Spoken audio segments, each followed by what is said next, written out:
you in this thing. Good morning, y'all. We're just getting these last couple things set up here, and I'm getting us live on all the locations because that's the beauty of going live. You can stream in all of these places, but it could be a little bit of a trial and tribulation to get everything set up. So we're getting there. It's starting to go live over on Instagram. We're making sure that LinkedIn is set up. So, welcome. Can you see I have a friend with me this morning? I'm very excited to have her, y'all. Welcome, Mimi. How are you? I am doing pretty good. How are you? Other than my little scramble this morning, I'm good.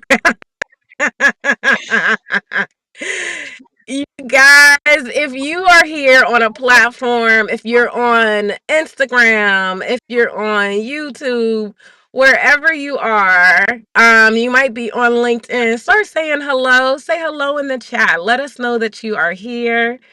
We are excited to be having this conversation with you this morning. Today, we're talking about work life balance is hard. Can I get an amen? Amen, honey. You get all of them.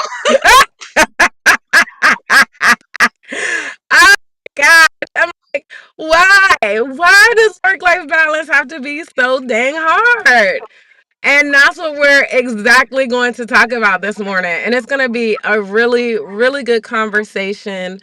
Like I said, I'm just getting everything set up right now. And then in just 2 seconds, we're going to jump into the conversation. So, hey, Giovanna. Thanks for joining. Giovanna's joined over on Instagram. So that is very awesome. Um, and then let me see who else we have joining here. It looks like good. We're up and running on. Oop, let me. Ooh, ooh, ooh. There we go. Uh-oh. Okay. So I know, right? You can hear my background. Sorry. That was me making sure everything is streaming so I could see all of the places. So, okay, I'm officially set up, you guys. It always takes a couple minutes at the beginning to make sure everything is running. So, thank you so much for your grace. Like I said, we're having a wonderful conversation this morning about work life balance and how flipping hard it is because the reality is, like, we all know that we want to spend less time working and more time living, but that's hard. We like to say that like it's just easy, but if it was that easy, we'd all have it already, and that's not the case. So, Mimi and I wanted to have a conversation about that. I think the other thing about work-life balance is specifically for Black women, not only is it hard because it's hard for everybody, but it's harder for us because we've been bred to be the workhorses of America forever. Like it's been so ingrained into us, into our being, into how we're stereotyped, into how we show up. But we're like, you know what? I don't want that to be a thing anymore. I want this to look different than I want each of us, I think, as Black women, are deciding that we want things to look different for us, and so we wanted to have a conversation about that. What do you think, Mimi? Anything?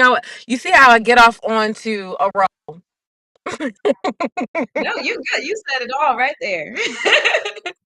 More ease, as Stephanie Perry says. right? More ease. Come on. Yes. Okay. So I'm excited, y'all, about talking to Mimi because Mimi just went and moved to Panama and was like, "Oh, you know what? I don't know how I'm gonna figure this out, but fuck this. I'm about to drop everything and go." And so I was like, you know what? For one, I recognize that. I relate to that. I had a similar story. So let's start with that, Mimi. Like, tell me, we talked maybe how many months ago? Maybe like 6 months ago, and you wanted to Mhm. leave, but then the next thing I knew, you were gone. How did that happen, Yes, Mimi? I was waiting on one date. That was June 5th, 2024, because that's when my contract ended with the Navy, and I was like, I'm leaving. Okay. I don't know where I was going. It was between Colombia and Panama, but Panama went out, so I left. I will say I could have done more planning, but hey, you live and you learn. It was interesting. I was kind of worried when I first went, to be honest with you. I was like, I don't know what I just did my first day, but I mean, it grew on me real quick. So now I'm in Atlanta for maybe like a month and a half, Uh-huh. and it feels weird. It's like you Yeah. would think it would feel weird to be in the foreign country, but no, I'm like, what is going on here? Looking for my Spanish, like, yeah. That's funny. It feels more weird to be at home in the US than it does to be in Panama. That's I get that and I relate to that too. Okay, but that being said, I want to go back a little bit. What was it that made you, well, first, before I get off and run, introduce yourself a little bit, Mimi. Who are you? What do you do? Because you have a YouTube channel as well, and I want to make sure everybody knows about that. Yes, I am Mimi. My actual name is Jamesia, but Mimi's easier. And what I do is interesting because what I do is I run a group travel business, which is it's weird to say. I can't believe I'm saying it, but hey, here we are.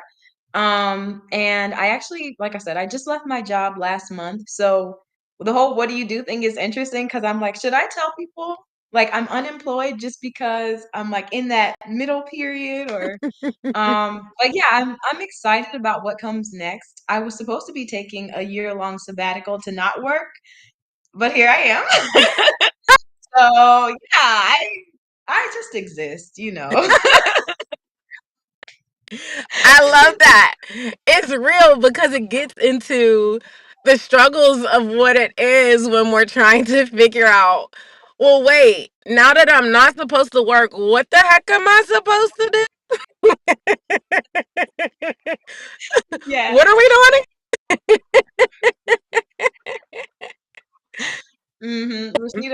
Rashida Dow, she got on me because I'm in her program from burnout to bliss, and Mhm. on my I was supposed to be resting, and I was in 5 different courses. It was crazy, but we're calming down. We're good now. I appreciate that so much.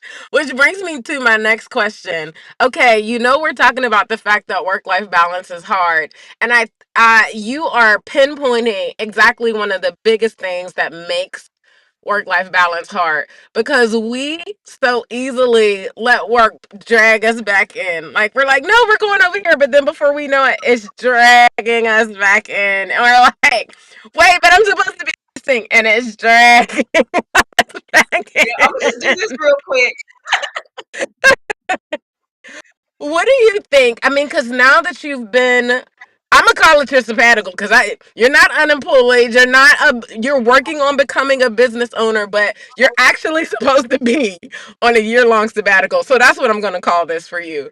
What would you say has been the hardest part in getting like actually into sabbatical mode for you?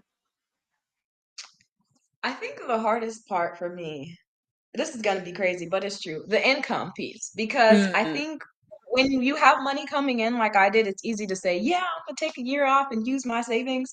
But when the money stops coming in, there's just so much pressure. And that's why I was doing all the things I was doing, is because I felt like I needed it to feel comfortable. And so I wasn't really able to relax into my sabbatical. It was more like, okay, well, how can I make money and then I'll rest? And so, mm, yeah, I think yeah, that has been my biggest struggle, and then the guilt too, which I didn't think I would feel. I was like, "Nah, I'm tired. I just want a break." And then I got on the sabbatical, and I was like, "Okay, but I shouldn't just be doing this, right? Like, I should be mm, doing more." And I don't know. It's a really odd situation. When I leave Atlanta again, I think I want to start fresh. I want to see if I can do with less like working and productivity and just relax and not feel any like shame or guilt about it. We'll see. We'll yeah, see. yeah. I think that's super real. The fear that something dramatic is going to happen and we're not going to have enough money, or the fear that something is going to happen and we're going to be out on the street, is, I would say, a huge underlying core of what keeps us like pushing ourselves to work and work and work. And I listen to your experience and I can say it for myself as well. Like, I'm a single black woman. I don't have a second income to rely on. I don't have parents to go back to that will be able to take me in or pay my bills if ish hits the fan. Like, I'm not a trust fund child. I don't have grandparents. I don't even got a sugar daddy, girl. You know, you know.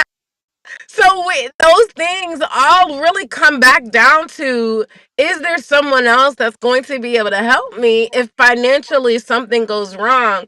And so we get scared to use the money that we set aside for this exact reason, because we're letting the fears, and I'm saying for my own experience, I've let my own fears keep me from stepping into the sabbatical or the rest that I'm supposed to have. And you're talking about like doing it in a sabbatical, but sometimes a lot of us have that fear of just even doing that over the weekend.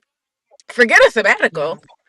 You know what I mean? Like during the week, especially if you're a business owner. I think while I love being a business owner, one of my biggest struggles is challenging myself to stop working, because now that I feel the pressure that I am the way I make money. There's not a salary that's coming in every month. I have to choose rest for myself or else it doesn't come. So yeah, as I was listening to you, those are the things that were coming up in my mind. So, and you know, we've jumped in, I've gone in and out. So, Mimi talked a little bit about how she's on a sabbatical. You guys, if you're new here, I'm Rashida and I'm a life coach for Black women. I help strong Black women redefine who we are beyond work. I help us quit being a strong Black woman and actually take back our privilege to be rested and feminine and soft, and to allow us to live that life. It shouldn't be a privilege, but it's what it has become, because we've been in that strong Black woman trope has been ingrained in us. But we're shifting that, and work-life balance is part of it, and that's why we're having this conversation. But I also coach about it because it's real for me. Like, I am not Little Miss Perfect. I do not have everything figured out. These are things that I am practicing as I go, and I'm sharing them as I go. So that's why we're having this conversation. Okay, so in that conversation, Mimi, okay, so in your shift to go from um, working, and actually taking this sabbatical, you moved to Panama, but you also made this video before you left. It was called Too Much of a Good Thing: Exploring Hobbies Overload and Stillness. And you talked about how you went from working all the time to hobbies all the time.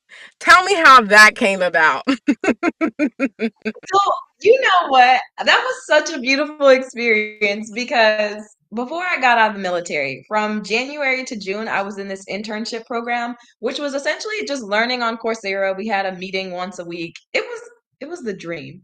And Mhm. I didn't know what to do with all the free time on my hands. So I was very glad that I had that because I think my sabbatical would have been more extreme if I didn't have that, lead up to it.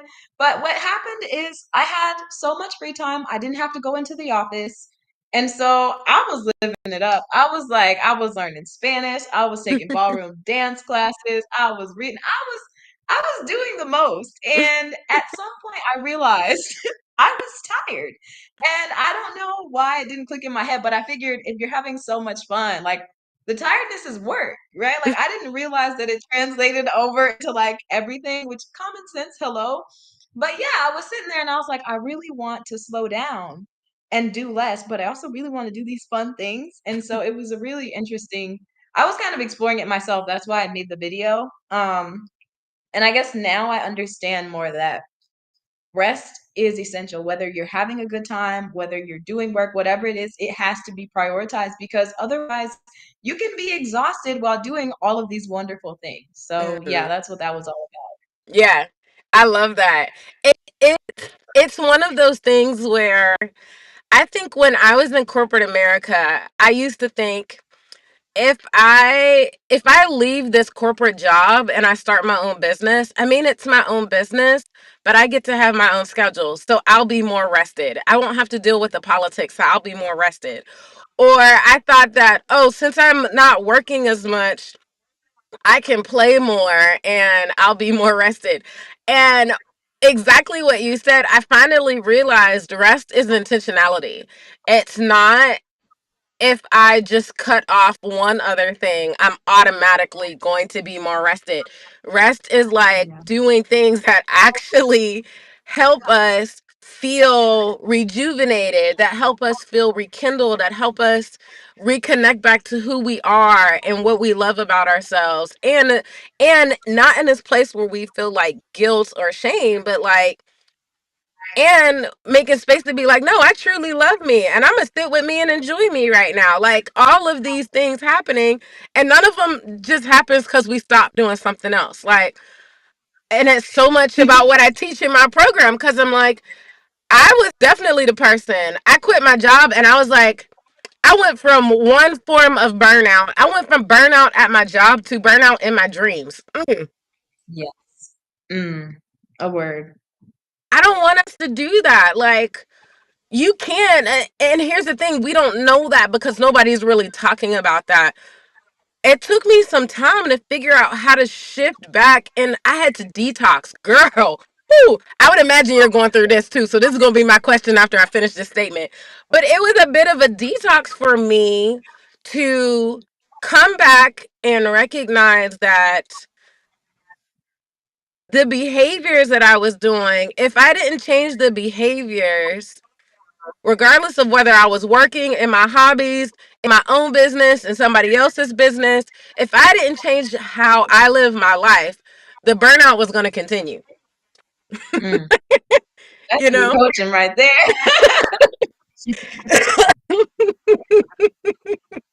I had to start No, with me, that's girl. good. And that's what I'm in right now. I'm seeing that I need to change things. And Yeah. I'm not there. Like I'm not on the other side like you are yet. But I'm like, okay, something's gotta give because this is just not gonna work the way it's working. Yeah. What made you realize that you have to detox, and what things have you found that you need to detox? I would say I haven't started the detox yet, to be completely honest. But I think what made me realize is my general tiredness. And it's hard to explain because, like I said, if you're doing things you're enjoying, like, I don't know, I love reading. I will read a ton of books. I will read multiple books in a day. Like, and so I'll stay up late at night just reading and reading and reading. And then the next day I'm like exhausted. I'm tired. I don't have energy. But then I'll grab my phone and read some more. And so that cycle, seriously, Rashida, it went on for like a week or two. I'm probably like closer to 2 or 3. And so I was like, I cannot do this. I cannot. And so actually you kind of are you helped me to come out of that because when you requested the collab, I was like, oh God, like I gotta get rest because I can't be on there tired. So I was like, all right, the last couple days I was getting some sleep. So yes, I think just feeling how I was feeling tired and exhausted, let me know that something had to change. Hmm. And clearly, I couldn't motivate myself enough to do it. And so this commitment to an external thing, which that's a whole other topic. That should not be your motivator, but it's what's working right now. So yeah, and I think feeling better, feeling more rested, like I have been the last couple days, is going to be the motivation to keep from falling back into that trap. I hope. I hope. Yeah. I mean, and I think you said, it's not necessarily the most healthy to have an external motivator. I get it, but sometimes it takes something from the outside to kick us in the pants enough to be like, I guess I better figure this out. And that's real. I don't think there's anything wrong with whatever is going to get us started, whatever it takes to get us started. I am all for that. I think what made me realize the detox that I needed to detox was I got to this point where I felt like I was failing at everything, but everybody else felt like I was winning. Like everybody else is like, "You're doing great." I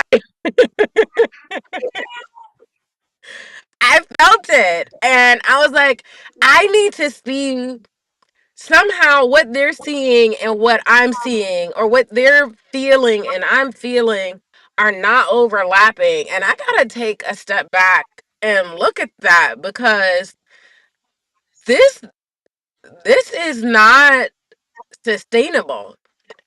Yeah. And even though to everybody's outside perspective, which comes back so much to what the video, like so much of what the stereotype of what a strong black woman looks like, to everybody on the outside, it's this appearance that we've got everything under control, that we're so strong, that we don't have to cry, that, we can just keep pushing through. But on the inside, we're feeling so stretched thin, so overwhelmed, but we don't. I will say, for me, I didn't know what else to do. I had not been shown Yeah. any other way to be but to continue to keep pushing through. Like I didn't know what else to do. And so my only other option was to stop everything. I don't know about you, but that's how it was for me. Like at some point I realized that if I don't want to keep doing this, I just have to stop and then almost Yeah. restart. And that's terrifying. That is completely terrifying. And I survived. I'm still here. I relate that to how you ended up in Panama. I feel like you were just like, you know what? I don't know what this is going to look like, but I got to stop this. I don't know. You tell me, when you think about the day you were like, especially because you had just had some illness things, but you decided to go to Panama anyway, what was going through your mind at that moment? Girl, I was scared. I was worried. I was worried about my health, my finances. I mean, I'm still recovering, so it's not like the issue went away, but I mean, I realized I could either suffer and worry here in the US or suffer and worry somewhere pretty. Like I'm joking when I phrase it that way, but honestly, it was true. Like being here is stressful. And Hmm. oh my God, the cost of living and all that. I Yeah. honestly was the reason I decided that I wanted to travel and essentially move outside of the US is because I realized that one, I didn't want to do the job I was doing anymore. Like, yeah, it pays great, but I didn't want to do it. And so, two, I knew that even like if I didn't do that job that I have the experience in and I try to find something else, I wouldn't be able to afford living as comfortably as I've gotten used to living. And I didn't want to be out here struggling. I didn't want to have to go back to my mom's house. So I don't know. It just seemed like, honestly, it seemed like the more easeful option to me to just leave. So that's the whole other thing. Yeah, I guess there was a bit of a lead up to it because in my last year in the military, things had just gotten worse and worse for me. So when you talk about hi, my uncle, when you talk about people looking at you from the outside and thinking you have it all and are like praising you for all that you're doing. It was that. It was like, oh, Griffin's always got this going. She's got this. Oh, you need help. She'll do this. Oh, Griffin, can you do this for me? Do this for me. Like being put in different leadership roles. And I realized that I didn't like it, but like the boss asked me to do it. What am I going to do? Say no. And so it was a weird shift because like my last year, I realized, you know what? I don't want to do it. And so I went to them and I was like, I don't want to do this role anymore because I was supposed to be a stand-in that ended up going from like a week or two to like months that I was doing this job that I didn't want. And so it was a slow progression of pulling back. And eventually, I guess I got to a point where I was more me. Like when you take all those layers off, and Mm. it was kind of crazy because even the code switching kind of disappeared. By those last 3 months, I was just Mimi at work. It was, and so yeah, it was a slow lead up to me eventually leaving. And I think if I'm being honest, being in the military is probably what helped me to leave, because if I didn't have that defined date where they were saying your contract's over or you're signing a new one, I don't know if I would have quit a steady job. Like the golden handcuffs thing is real. It's scary. And so I think that gave me the push. Is like I either got to stay in or do something else. And so it's like, well, if I got to do something else anyway, I might as well try to step out on my own and see what happens. So, Mm-hmm. yeah. Yeah. The golden handcuffs is, if that's not a whole thing in itself, man, like the pool that security pool. I wanted to do a whole nother talk about how that security can keep us stuck, and you really just touched in onto it because yeah, sometimes if somebody doesn't push us out, sometimes we ain't leaving just because we here. You know what I mean? Like it we know that we're taken care of, you know? So I get that. And I also love what you said. Like, I think we should all recognize with this shift in quitting, and you can call it loud quitting, quiet quitting, being a strong black woman, whatever kind of quitting you want. I don't care if it's loud or in between, but we are quitting being strong black women.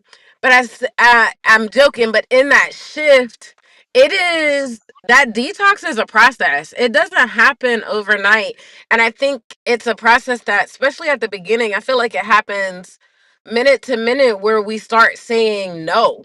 Like, I I actually remember at work being like, "Oh, I paid off all my debt. I don't have to be here anymore.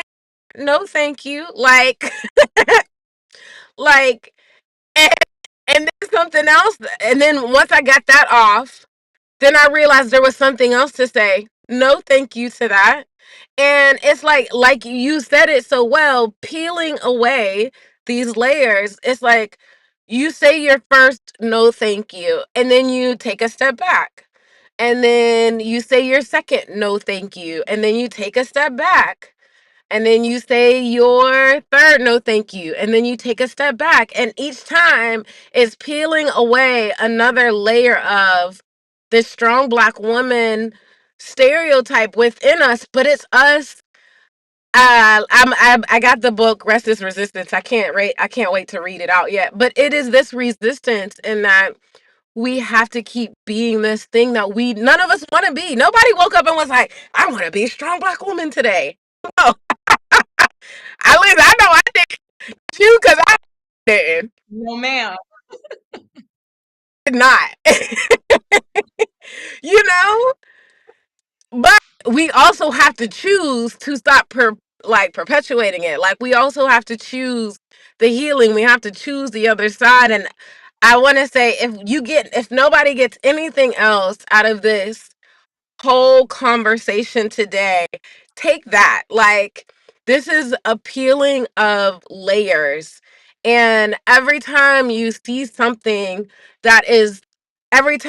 of us sees something that perpetuates this idea that we have to be strong, that we don't get to be soft, that we don't get to be feminine, that we don't have the space to be rested, that we can't ask for help. Anytime something like that comes up, we very politely say, "No, thank you." You know?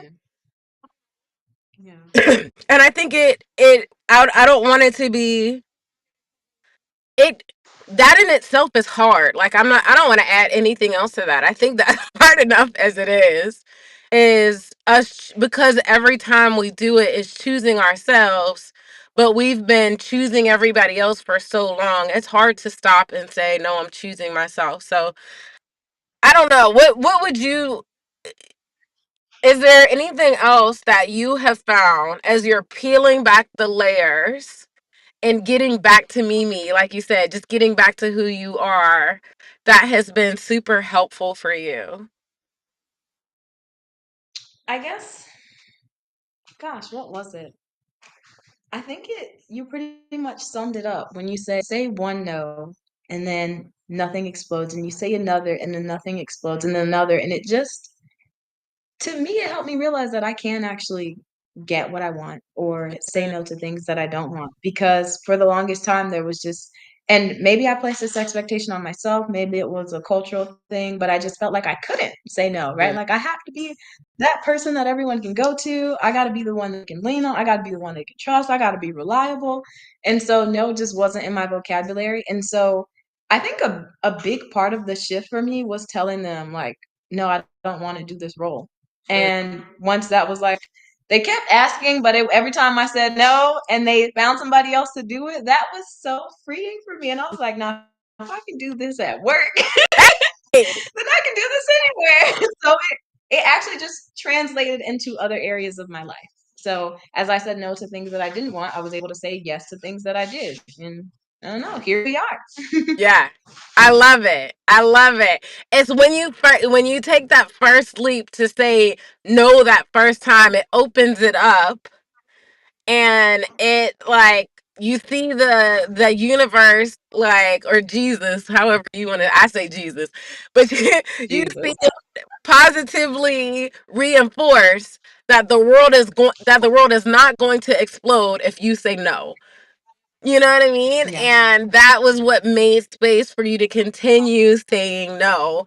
Yes, I love it. I love it. I love it so, so much. I love that.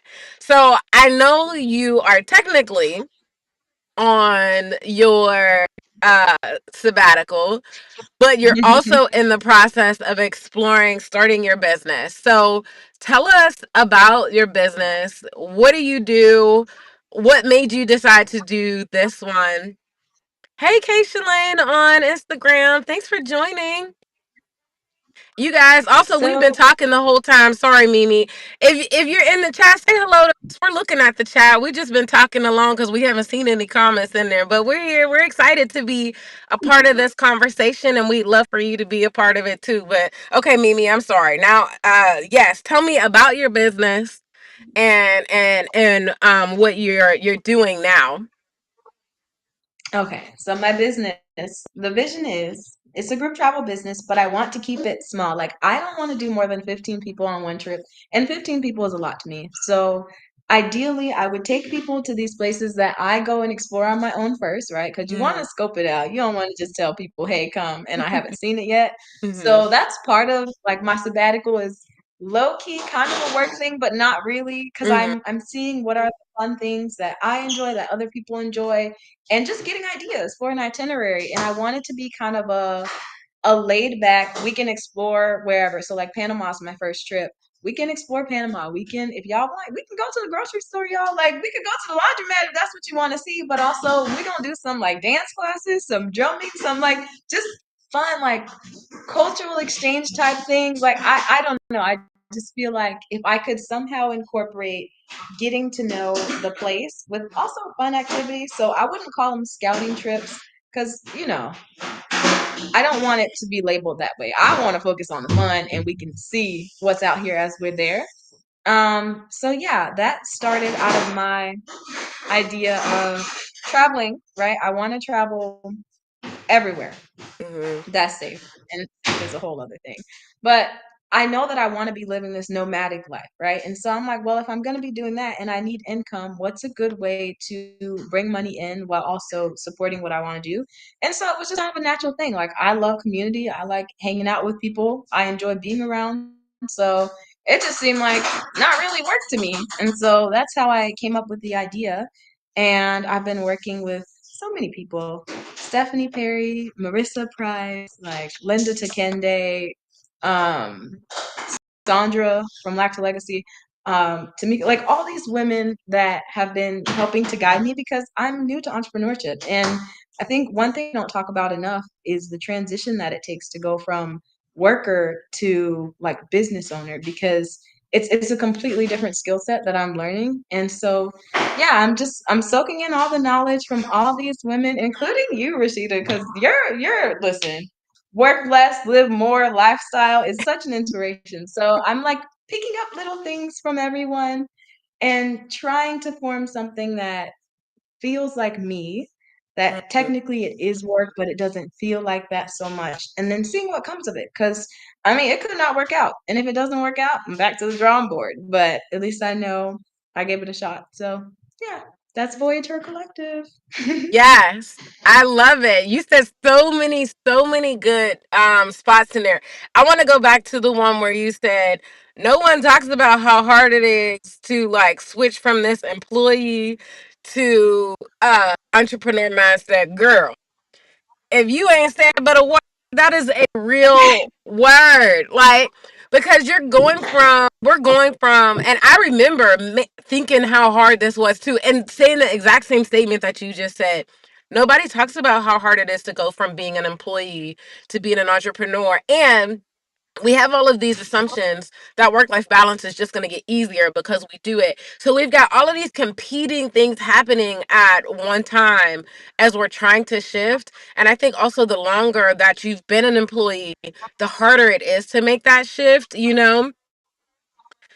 So yeah, that's why I'm like that whole shift of um but going from being an employee to being an entrepreneur, it is like I wish I had I don't know. Do you have an analogy for for what that feels like? I feel There's an um analogy I don't want to use because they use it so much at my language school, but they would say it's like drinking from a fire hydrant. And I was like, oh, I hate it. But also, yeah, because there's just so much you don't know. It's all coming at you at once, and you got to kind of brace yourself and prepare and figure it out. Yeah, I hate that analogy. I hate that saying, but well, yeah. right. Well, here, let me add to that. I feel like it's drinking from a fire hydrant with your eyes closed. Like, and the water is coming from multiple ways and you like, what the heck is not giving me you can't seem to get up but because like you can't even see what the heck is going on, and that's really a whole nother conversation for another day. We could go so deep into that, but it really plays into the work life balance as well, especially trying to be an entrepreneur, because what work life balance look like as an employee, it does not look the same as an entrepreneur. You can't, sometimes trying to confine yourself to just 9 to 5 in your own business doesn't work. You have to figure out what Yeah. that looks like in other ways. And it's a really interesting conversation to have. Evidently we need to make a whole different thing for that because we didn't talk about that longer than I expected. Let me jump into the comments here for a second. Marissa is over on Instagram and on YouTube. Yay! It says, "Hey y'all, I was over on YouTube but hopped on IG. We're watching on YouTube. Yay! We're glad you got a chance to join. I love it. I love it."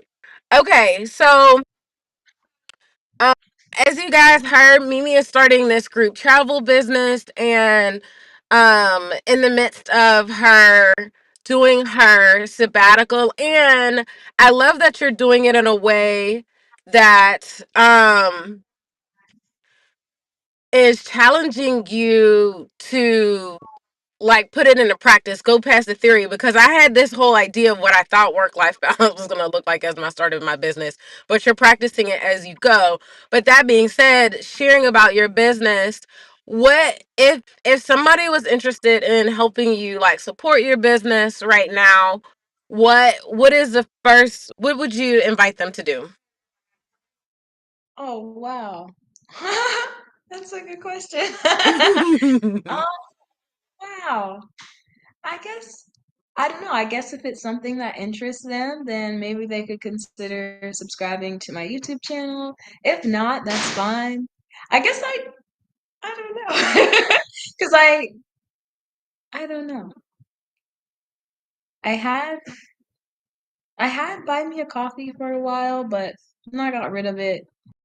So just say hey y'all, I don't know. If Yes. you're interested in going to Panama, I have a trip coming up in January. So if you want to get on the wait list for that, it's on my YouTube channel in the link section. But yeah, that's how you can support. Yes. I love it. Because here's the thing, like we're having this conversation about work life balance. We are two women who are taking action to and I know some people hate the word balanced, but I think that's because when we think of the word balance, we think of it as if we're grounded in one spot, and balance means that you're so steady that you never move. But I actually would love to change the mindset around balance to be more like, I like to think of it as like being on a surfboard. The river and the water and the ocean, or whatever kind of water that's moving under that surfboard, is going to continue to move. But balance looks like being able to stand on that surfboard and being able to flux and move with it without falling off. It's not this stagnant stance that we don't move. It's this ability to be able to shift and move with the currents and not be thrown off into oblivion and like die in the process, which it sounds dramatic, but that's the best way that I think about it. So I'm saying that to say we're both women working on starting, creating that work life balance. And yes, it's hard. We are clear about that. But I think also too, like, as we talked about at the beginning, the financial part, especially as you're starting a new business, the more that we support each other helps us a part of that stability. And no, I hate that word, stability, as a part of that harmony, that balance. So I'm saying that to say, y'all go support Mimi's business. I'm rambling. Go support Mimi's business, okay? Get on her email list and let her know, hey, I see that you're trying this. I don't know what it's going to look like for me to be a part of what you have going on, but I support the journey that you're going on. I support the fact that you are in this transition to to quit being a strong Black woman and to find your own space in that. Just get on her email, see what she got to say. She's had some, and I love Mimi. You've had so many great videos on your YouTube channel, so I think that they should join your YouTube channel as well. So make sure you guys support that way. Um, Marissa said, I love this surfboard metaphor. Come on. Yes, good. I love it Yeah. too, because it's really been what has grounded me. And like I said earlier, there was a part in this journey of creating work life balance where I felt like I was in a cycle of failure all the time. And it felt like no matter how many times I got on that stupid surfboard, as soon as I got on that surfboard, it just threw me off. But now Mm-hmm. I'm finally getting on the surfboard and I'm able to rock and move with it. And it does not look the same every day. I think that's the misconception around work life balance is that it's going to look the same every day. It does not. It does not. It's this ability to allow things to shift and move and ebb and flow, and you be able to ebb and flow with it while still having um, the ability to direct the surfboard in the way that you want it to go. If you want the surfboard to go to the left, that you can make that surfboard go to the left. And if you want the surfboard to go to the right, that you make the surfboard go to the right, but you're still able to stand on it and move and ebb and flow with it. That's where, and I'm not saying I got it right. I still get thrown off that surfboard, but I feel like I'm getting to this place where I'm not getting thrown off of it as often. And that Yeah. I finally got a little bit of a method to the madness, and that is so much of what I teach in my coaching program is how to ebb and flow with that. But it all starts with me. I had to really change how I thought about work, and I had to change how I thought about, or reframe how I thought about work within me. Yes. So, Marissa said, thank you for talking about the real aspects of entrepreneurship. This is healing. Yes, entrepreneurship is hard. I man, man, man. Anybody that said leaving a job and starting a business was easy, they are lying to you. They think that that's the way that they're going to get you into their business. Or whatever that they're trying to sell to you. They're a lie. They're a Yeah. bold-faced lie. Let me tell you, when you get inside my program, it is terrifying to come back and ask yourself, who am I? What do I believe? Beyond the things that I've been told I should be. But when you get in there and you're doing it with me, you're not doing it alone. you know that somebody has gone through it too, you can get through it too. And my program is not easy, but it's the kind of evolution that when you come out on the other side, you know you're better for it. So, yeah, anybody that's telling you that entrepreneurship is easy, they a lie. Stop playing. Stop playing.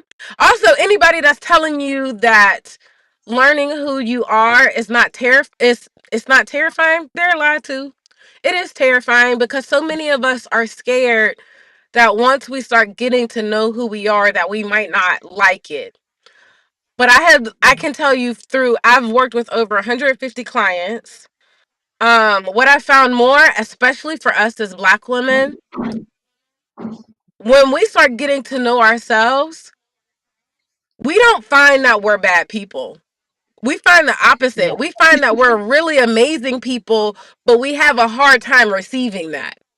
So the work that Yes. tends to happen inside when I'm working with us is that we're taking away all the layers so that we can actually receive the beauty and hear and acknowledge and really love the beauty that has always been us, that God has Yeah. always created us to be.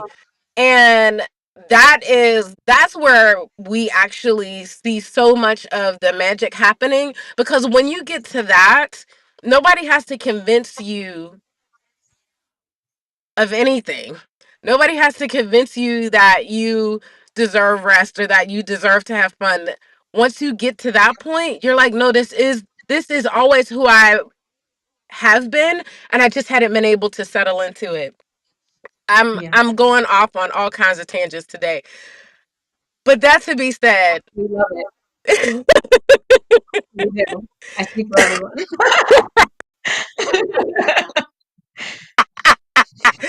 for rolling with me. Thanks for rolling with me. Thanks for saying that too, Marissa, because I'm so passionate about that. It's one of those things that I think, again, what we're hitting on a lot of things that we don't see people talking about enough.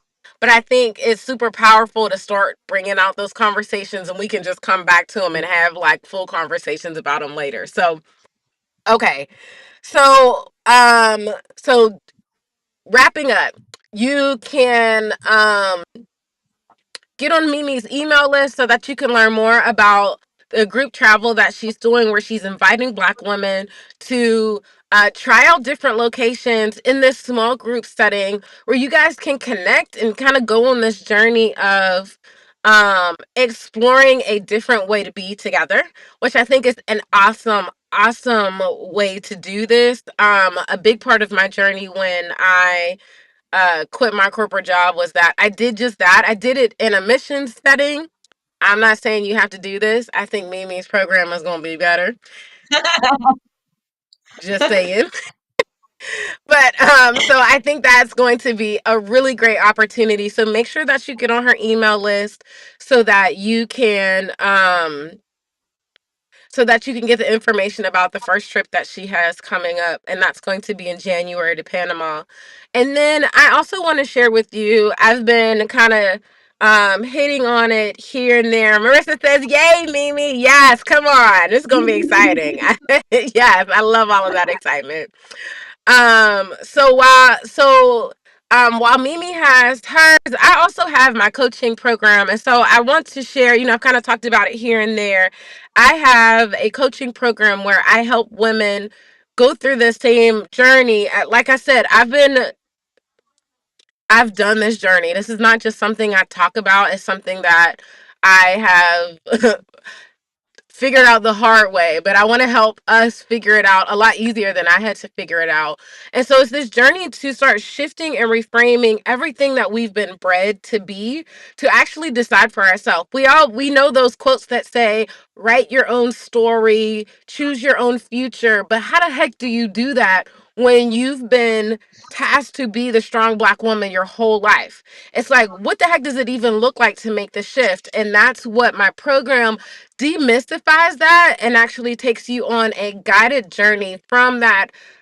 I have to show up all the time for everyone all the time, away from that and into this space where I get to be rested, I get to have fun. And that's not to say that we won't work, because we don't know how to not work, but we can shift and show up in a different way that's more about us allowing our light to shine rather than feeling this pressure that if I don't work, I'm not going to be taken care of, that I'm going to end up on the streets. Like that kind of stress is the kind of stress that bogs us down. That's the kind of stress that burns us out. That's the kind of stress that makes us feel like we don't have the space to rest. And there's actually a different way. There's actually a different life to that. So if you're interested in making that transition, I would love to be able to share more information with you. So get sign up for a an exit plan call. It's completely free. It's at yourdreamstrategist.com/book. Completely free. It's a really good call. We get into the midst of it right then and there. Like, what are we shifting from? How has it looked in your life, and how can we make that shift? And then we get to work. If you want to join, if we feel like it's a good fit to work together, then we take that leap. So, um, yes. Okay. So that being said, I want to say I think the biggest thing that I heard, and I just Mimi, if you want to gather your thoughts as well, the most important thing that I want us to take away from this today is that coming out of being a strong Black woman and finding work life balance or work life harmony where we can get on that surfboard and to be able to duck and move in a way that allows us to be our fullest self without having to code switch, without having to hold ourselves back, without having to say yes to whatever our boss says, like without having to overdo it all the time. The way to shift into that is one no at a time. Yes. Amen. Crazy because it's simple, but it's hard. It's a simple thing to do, but just because it's simple doesn't make it easy. Simple and easy are not the same thing. So we're taking these steps, and I hope this is the one thing I hope you get from and the way out of this is one no at a time. Marissa says yes, one no at a time. That's what it is. Okay, so that's what my thought is. What would you say, Mimi? What's the one thing you want them to remember as we finish up today? I share the same sentiment. The only thing that I would add is really like I think the no is more about you seeing that you don't have to do these things you don't want to do, right? And so when you say no to them, you have more space to do what you actually want to do. And Mm. in that is the self-discovery, right? So like when you have Mm. more free time because you're not doing everything for everybody, then you say, okay, well, what do I want to do? And then you slowly get to know yourself. And then it becomes about like this is just who I am, right? So the Hmm. yeses come normally, the nos come normally because you know what you want. So I think it's that self-discovery, like and that comes by you freeing yourself up, giving yourself more time and space to yourself. So, yeah, I it's an love it. exciting journey, y'all. Yes, yes, yes, yes. Come on. I love that. I love that so much. One no at a time allows you to get into the self discovery. Come on. Good word. I love it. All right, y'all. So this has been such a good conversation. Mimi, thank you so much for getting on the call this morning. I always enjoy these conversations with you. Y'all, Mimi was like one of the first people who started getting on my YouTube lives when I was started Freedom Fridays like 7 months ago, and she has just been a light to me, and I'm just grateful that we got to do this collab. So thank you so much for spending this time and having this conversation, sharing about your program, and giving me space to like share about mine and all the things that we have going on, and sharing your story. Your story is so impactful, so thank you for being here. Thank you for having me here. It's exciting to watch you grow. Like I'm just in awe. So this is beautiful. It's great to be here. Yeah, I appreciate that. I appreciate that so much. Okay, you guys. Well, that's all we have today. Make sure that you share this live. Excuse me. Share this live with another Black woman who has been struggling with work life balance, who needs to shift from being quit being a strong black woman who is ready to like get free. Share it with them too, okay? We enjoyed you, Marissa. Thank you. Yes. And y'all have a great and wonderful day. Okay. Bye.